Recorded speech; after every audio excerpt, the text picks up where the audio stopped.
बिस्मिल्लाहिर्रहमानिर्रहीम। अस्सलाम वालेकुम dear viewers, hope you are fine. आज मैं लेके आई हूँ आपके लिए बहुत ही मज़ेदार, बहुत स्पेशल विंटर स्पेशल सूप की रेसिपी। चिकन, कॉर्न और वेजिस के साथ ये मज़ेदार सा सूप तैयार करेंगे। आइए जी रेसिपी को शुरू करते हैं। सबसे पहले यहाँ पर मैंने 1 किलो चिकन लिया है और इसको एक पतीली में डाल देंगे। 3 लीटर मैंने इसके अंदर पानी शामिल किया है। इसके साथ मैंने इसमें शामिल किया है 2 चाय के चम्मच के बराबर नमक और 1 चाय का चम्मच मैंने इसमें काली मिर्च का पाउडर शामिल किया है। पानी की मिकदार अभी इतनी ही रखेंगे जब तक चिकन अच्छे से कुक नहीं हो जाता। जब ये अच्छे से कुक हो जाएगा तो फिर हम जितना सूप तैयार करना है उसके मुताबिक पानी डाल लेंगे।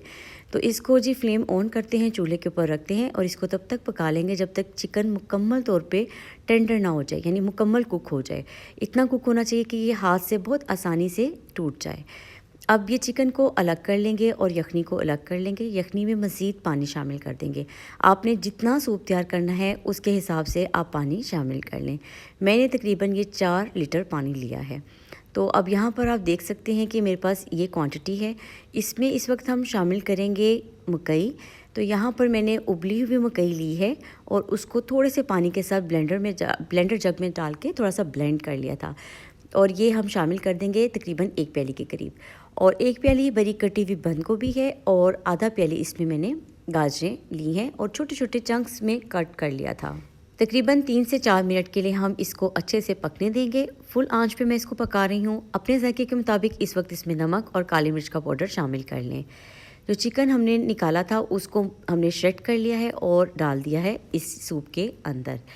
तो ये बड़ा ही ज़बरदस्त सा सूप तैयार होने वाला है। 3/4 कप आपने इसमें चिली सॉस डालनी है और हाफ़ कप आपने इसमें सोया सॉस शामिल करना है।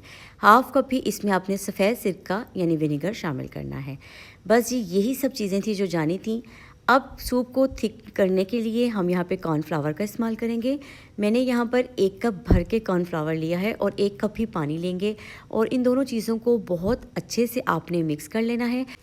इतना अच्छा मिक्स करना है कि इसके अंदर कोई गुठली ना रह जाए।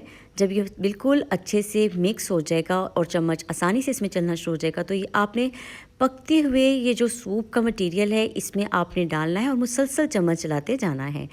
तो बस इसको तब तक पकाना है आपने जब तक आपकी रिक्वायर्ड कंसिस्टेंसी ना आ जाए। बहुत ज़्यादा आप इसको गाढ़ा मत कीजिएगा। अगर आप पहले ही इसको बहुत गाढ़ा कर देंगे तो ये फिर रूम टेम्परेचर पे आने के बाद बहुत ज़्यादा ही थिक हो जाता है। अगर आपको लगे कि अभी ये पतला है तो आपने मज़ीद 3 से 4 चम्मच कॉर्नफ्लोर को थोड़े से पानी में मिक्स करके डाल देना है और इसको 3 से 4 मिनट के लिए पका लेना है। इस टाइम पे आप इसको अच्छे से टेस्ट भी कर लें। कोई चीज़ भी कम लगे, नमक या फिर काली मिर्च का पाउडर, तो आप थोड़ा शामिल कर सकते हैं। सॉसेस का फ्लेवर भी कम लगे तो थोड़ा सी सॉस भी ऐड की जा सकती है। अब यहाँ पर मैंने लिए हैं 4 अदद अंडे। बहुत अच्छे से इनको बीट कर लेना है। इतना अच्छा बीट करना है कि इनकी फ्लफ़ी सी फॉर्म बन जाए। और यहाँ पर अब हम इसको सूप में शामिल करेंगे। आपने ये काम तब करना है जब आपने सूप को सर्व करना है। आप पहले सूप तैयार करके रख लें, लेकिन अंडे आप सिर्फ उस वक्त मिक्स किया करें जिस वक्त आपने सूप को सर्व करना है। इससे इसकी लुक बड़ी अच्छी सी रहती है। यहाँ पर आप देखें कि कितनी आसानी से इसमें मैंने अंडों को शामिल किया है। बस चम्मच में भरें और इसको डालते जाएँ और मिक्स करते जाएँ। इतने अच्छे से फ्लैक्स बन जाते हैं। सूप की बहुत अच्छी लुक आती है। बहुत ज़बरदस्त सी रेसिपी है। आपने ये रेसिपी को ज़रूर ट्राई करना है। मुझे अपना फीडबैक देना है और बताना है कि आपका सूप कैसा बना है। मिलते हैं किसी नई रेसिपी के साथ। Take care. अल्लाह हाफिज़।